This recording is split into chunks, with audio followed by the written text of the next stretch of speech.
What is up, beautiful people? Mr. P back with another video. Today we're going to be talking about three important topics. First of all, NIO's stock price and what the future bears for NIO's stock price. Second, we're going to talk about the push for battery swap by the Chinese government and the rising competition of battery swaps. Third, we're going to talk about some of the challenges that NIO is facing according to NIO's own CEO, William Li. Last week in my video where I talked about NIO's stock price prediction, I said that we could be going down to 22. That was when the stock price was 29, and it did indeed go down. And we closed this week at 20.9. Man, holy smokes. Even though I was expecting this to happen, but it still hurts. And going forward into February, what we can expect is, first of all, deliveries. I already made a deliveries video, so if you guys haven't seen that, you guys can go definitely check that out after watching this one. And in that video I said if we get 2,000 likes, I'll be donating 200 of my custom designed NIO masks to NIO themselves as a pat on the back to all the NIO sales reps and all that kind of stuff. And you guys did indeed get 2,000 likes, so that's definitely going to be happening. Stay tuned for that. So let's first talk about NIO's stock price going into next week.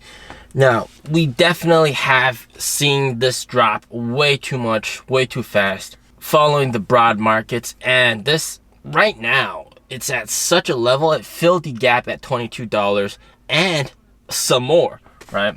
So what I'm seeing is right now the RSI is so oversold that we should be seeing a really strong bounce. Now this might be just a dead cat bounce. It might be a bounce that holds more significance, but nonetheless we should be seeing a bounce from the 20-ish level right now all the way maybe up to even 27. So that is what I'm looking for in terms of the NIO stock going forward. And also the general markets are really overextended to the downside, despite the QQQs, and we could see a bounce up at least to this neckline, and then we can see what happens if we're in for more downside or if we're gonna go up and this is all behind us.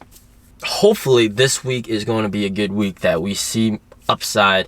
Fingers crossed. Now let's talk about battery swap. Now I made a video about the surprising cost of battery swap and how much cash it burns, and a lot of investors are worried about the amount of cash burn that battery swap incurs because battery swapping is free for existing NIO owners. But right now we're seeing is that battery swaps are being validated, and that's a very important thing. First, they are validated by the government. So the government has come out on CCTV, which is the national television, and they've said that right now only a small percentage of EVs support battery swaps, and they're hoping that this number increases over time.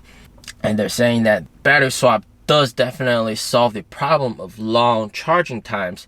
And especially during peak holiday seasons, we see that the highway resting areas are being overwhelmed because there's so many EVs trying to charge, but there's only a few chargers, and it's impossible to place more chargers because the physical area is very limited. Now if you want to see that CCTV interview, I have a video a while back, you guys can watch that. But what's happening recently is that a lot of other companies are pushing battery swap as well. So right now in China, we got NIO that's already doing swaps, and then we have Alton, which is doing battery swaps for taxis, and these are very cheap battery swaps. They're small battery packs. They swap it really fast. They do charge money for it, so it does work. And the benefit, of course, is that the taxi drivers don't actually have to get out the vehicle. They can rest inside the vehicle even if they're waiting in line. And also the fact that you throw the battery degradation problem to someone else. It's not your problem anymore. And also recently we've seen CATL push for battery swap and launched their own EV Go system for battery swapping. And also Voya, which you guys probably never heard of, but I did briefly for like 10 seconds cover it in this video. I showed you guys a bunch of EV companies in China. We did glance over Voya in that video. So they also have a battery swap system. This is what it looks like. Swap in under a minute, man. But what we're seeing right now is battery swaps are being validated. They're not stupid. Now, the reason why so many companies are trying to push out battery swaps is because they want to be the default battery swapping go-to infrastructure. It's sort of like how when smartphones sort of became mainstream, there were a bunch of operating systems. There was BlackBerry OS, there was Microsoft's own smartphone operating system. You got a bunch of different operating systems, and then you had Android. But of course, over time, we see that Android became the dominant one along with iOS. So what we're seeing right now is also this fight to establish size and establish your infrastructure so that you become the default battery swap company. So right now, in terms of that, NIO is ahead. And this is why NIO is putting so much money into battery swap. And that's why it makes sense, right? And this is also why PetroChina and Sinopec is also working with NIO for battery swaps. Even though it's not like a investment, it's more like, hey, you can use our land and it's like a land lease. It's still very important because it shows that even Sinopec and PetroChina, they understand that NIO's battery swap will be the default system in the future, and that their size of their swapping infrastructure really means that customers will most likely choose NIO's system of battery swapping over the competitors, which probably don't have that many swap stations. So it's really a fight to establish dominancy and become the default. And that's why the cash burn for battery swaps is actually justified. And soon in the future, I definitely think that NIO will be leasing out their skateboard design to other companies, maybe even for free, so that other EV companies can build their cars that are capable of swapping using NIO's infrastructure. And that will just save those companies a whole lot of money, but also bring a lot of extra cash flow and revenue to NIO. So this is the direction that we're heading. So you guys don't lose track of why battery swap is so important. A lot of people say it's dumb, but how can it be dumb if the government's pushing for it? How can it be dumb if other companies are also coming up with battery swap systems? Think about it. I know I blew your mind, so make sure you like this video. So now you know why battery swaps are important for NIO. They want to be the default swapping go-to infrastructure. Cool. Now let's move on to some of the challenges that NIO is facing right now, according to NIO's own CEO, William Li. So the first one, he said, is cultural conflicts. And this has really something to do with work culture. And here in China especially, when I went to film the video about how NIO is more than an EV company and how NIO offers all these cool events for NIO owners. Now, part of that, even though it's very good for NIO's owners, part of that is that there's a rating system after every event that you have to rate. And if you give a bad rating, they actually get their salaries cut substantially because, in NIO's own point of view, I'm paying you money out of you're not generating any extra income for me. I'm paying you so much money for the sole purpose of making my customers happy. But you can't even do that. You can't even make them happy. Why am I paying you so much money? I'm just going to cut your salary in half. So, by the way, my salary is being cut by my own company. So, yeah, if you guys want to help me out, you guys can pledge on Patreon. $1 helps me out a lot. Even though it doesn't seem like a lot, but when enough of you guys do pledge $1, it does mean a lot for me. And also, you guys can help me out by registering an investment account with Moomoo and depositing $100. You get free stocks, up to 5 free stocks worth $3,500 each, and I'm also going to be giving you a free NIO mask as well. So definitely don't miss out on those deals. That is something that NIO has built into their work culture. That is customer first. If customers are unhappy, you get your salary cut. It's very common in China, actually. But this, of course, can't be duplicated outside in the West because, obviously, for human rights reasons and that kind of stuff. So definitely NIO has to adjust to that kind of stuff. So that is some of the cultural conflicts that NIO is facing.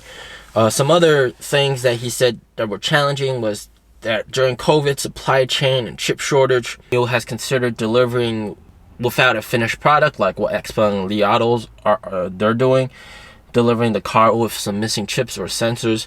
NIO said, they don't think that it fits their whole idea of making customers as happy as they could, so they're not doing that. One way he's been able to tackle that is obviously to meet up with all the suppliers and all the partners that NIO has for their vehicles, and also sit down with them, eat dinner with them, drink. This is the CEO, by the way, and set up long-term projections and long-term goals with the company so that they can better adjust their output to help facilitate NIO in their production quotas, to prevent any sort of mishap from happening where some parts might be missing or not enough.